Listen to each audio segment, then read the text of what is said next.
What's up, Kookaburra crew, and welcome back to the channel. Today we're going to mess around with some very questionable budget decisions, and I'm going to bring you a new commander deck build. And oh yeah, it's led by a giant flower. Literally. That's right, we're talking about Ms Bumbleflower, the most charming, polite, and occasionally terrifying group hug +1/+1 counter deck you have ever seen. And I'd be remiss if I didn't give a shout out to Snoop for this recommendation. Bring your green hat. Thanks so much for being part of the Kookaburra crew. I hope you like what I've done with Ms Bumbleflower here. Let me know your thoughts. I really want to hear what you think. Alright, so let's look at this group hug deck. If you like decks that look friendly, but slowly take over the game while everyone else wonders what happened to their best friends, well, buckle up. We're gonna dive into this deck right now. Here's the vibe of Bumbleflower. You cast cheap spells, everyone gets gifts, they're all happy, they get cards, they get mana, they're having a great time, right? No, maybe not. Because behind the scenes, you're stacking 1/1 counters on your creatures, building up a Simic Ascendancy, and you're getting ready to throw down an unblockable army. So while we're looking like everyone's best friends, we're running things like Narset, Partner of Veils.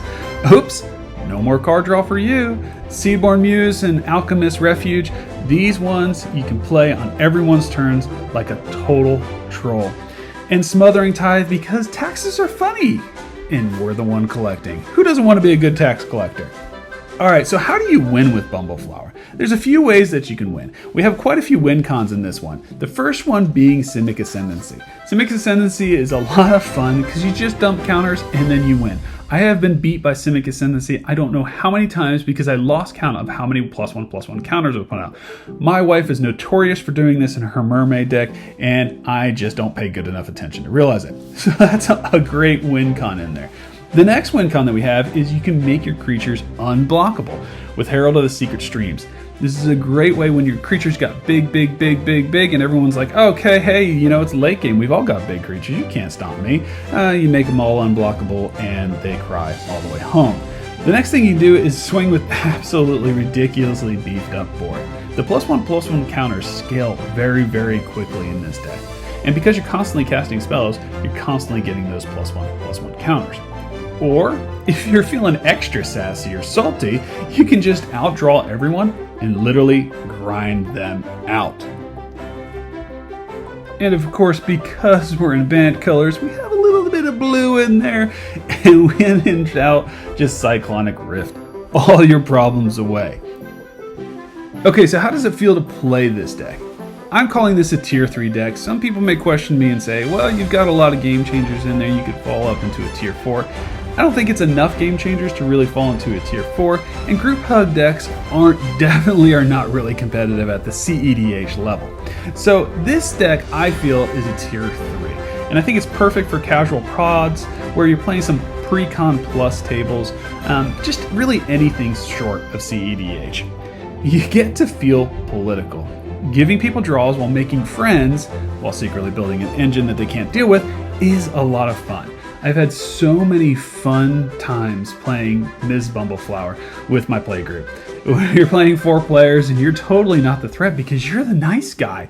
You're always giving them some cards. It's really fun and interactive. And trust me, like I mentioned earlier, nobody sees Simic Ascendancy coming until it's too late. I've fallen victim to that. I don't know how many times. Alright, so let's have some real talk about this deck.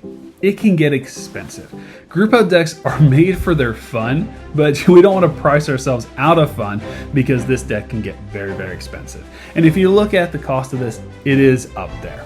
The good news is a lot of the cards come in other commander precons and you can pull them into this deck. But there is some very expensive cards. There's 3 that I think we could swap out very easily with much less expensive cards without sacrificing any of the fun or any of the power. So here's my ideas for swaps. Instead of Mana Drain, we could always just throw in a counterspell. Much cheaper, still an excellent interaction card, and you know, it's a staple. It's a Magic staple. Smothering Tithe, very expensive card. Could run Monologue Tax instead. It's slightly worse, but it is much, much cheaper.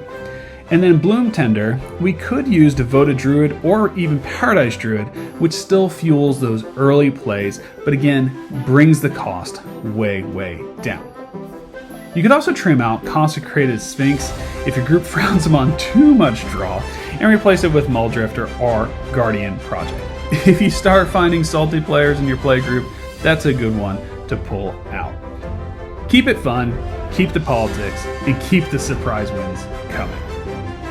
So there you have it, Ms Bumbleflower. Big hugs and even bigger counters. And I know you're going to be killing your play group with kindness with this group hug deck. And if you like this style of deck builds and recommendations, smack that like button, subscribe to the channel, and drop a comment of your favorite underrated group hug card. The full deck is linked in the description. You can check it out on Moxfield, and feel free to follow us there. We'll put some other deck ideas out for your enjoyment. Thanks so much for watching, folks, and until next time, may your lands never be fully tapped down.